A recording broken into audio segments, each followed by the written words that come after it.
ce samedi 22 février 2025, le président de la République, son Excellence Félix-Antoine Tshisekedi Tshilombo, a rencontré les élus de l'Union sacrée de la Nation, USN, députés et sénateurs, dans le cadre d'une séance de conscientisation et de mobilisation face aux défis actuels que traverse la République démocratique du Congo.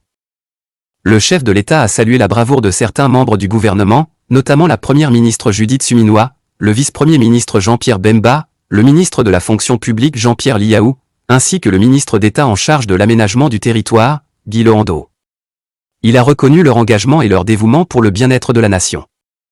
Tout en reconnaissant les victoires engrangées sur le plan diplomatique, le président Tshisekedi a insisté sur la nécessité de rester vigilant et actif. L'ennemi ne va pas lâcher et veut continuer le pillage de nos ressources, a-t-il prévenu, appelant à une mobilisation constante pour protéger l'intégrité territoriale et la souveraineté du pays.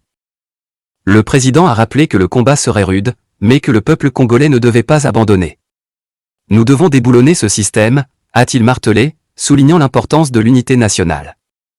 Ayons l'amour entre nous Congolais, ainsi l'ennemi n'aura jamais de place pour nous infiltrer. Conscient des trahisons internes qui fragilisent l'action gouvernementale, le chef de l'État a affirmé sa volonté de renforcer l'armée nationale en la professionnalisant et en lui garantissant des conditions de travail et de vie décentes. Nous allons monter une armée professionnelle et suffisamment prise en charge, a-t-il déclaré. Face à la guerre d'agression que subit le pays, le président Tshisekedi a demandé aux élus et aux autres membres de l'USN de s'engager davantage dans la conscientisation du peuple congolais. Il les a exhortés à descendre sur le terrain, à l'instar d'autres acteurs, pour sensibiliser la population sur les enjeux actuels et la nécessité de faire bloc contre l'agression. Cette rencontre a marqué une étape cruciale dans la stratégie de mobilisation nationale face aux menaces qui pèsent sur la RDC.